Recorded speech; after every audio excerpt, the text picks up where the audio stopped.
Alrighty. You ready? Yes. Okay. Okay. How do you volunteer your time with the Special Olympics? Softball and basketball. The basketball season starts in January and ends the middle of March. And then we have softball that starts in July and ends in the end of August. Okay. How long have you been involved with the Special Olympics? 14 years. Coaching both of those.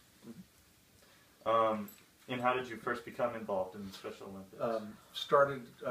My daughter was involved in individual skills for both of the sports, and I kind of started to help out a little bit, and then I became a volunteer, and then they made me a coach of both of the sports.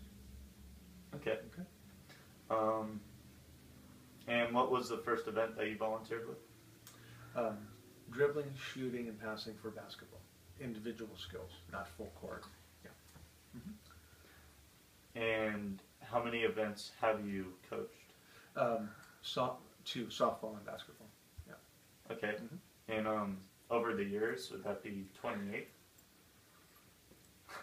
Right? Yeah. Okay. 14 years of each. Yeah. Yeah. So, well, yeah, 2 sports each year, so 28 sports, but softball for 14 and basketball for 14. Yeah. And then I kind of did some volunteer prior to me actually becoming the coach of each of those sports. Yeah.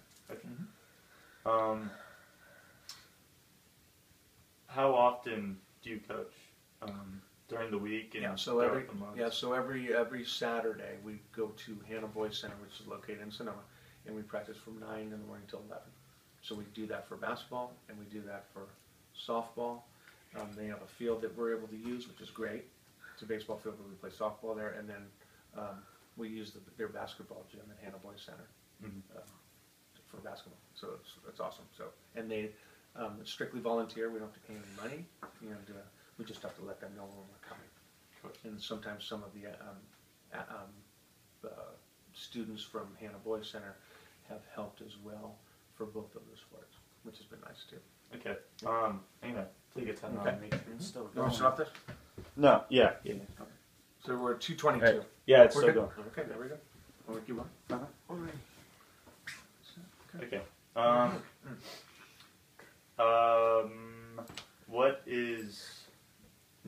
What do you believe is the most important thing to keep in mind when volunteering? With the coaching, it's that there's different levels of the athletes.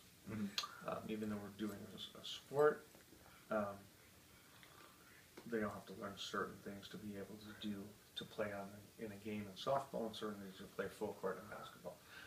And then for me, trying to find what those skills that they're good at. So I want them to be able to do that when the games do come, and give them certain tasks that they can do and perform when they're in competitive competition. Okay. And then I only have 2 more questions for you. So, what's the most difficult aspect of volunteering? Yeah. So the most difficult would be different abilities and certain different ages, and some kids are faster than others, just like any sport, and some are a little bit slower. Some have processed things a little slower than others.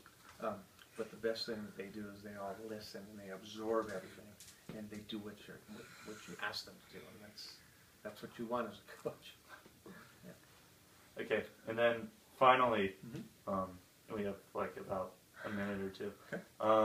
What's the most rewarding aspect of volunteering or of coaching?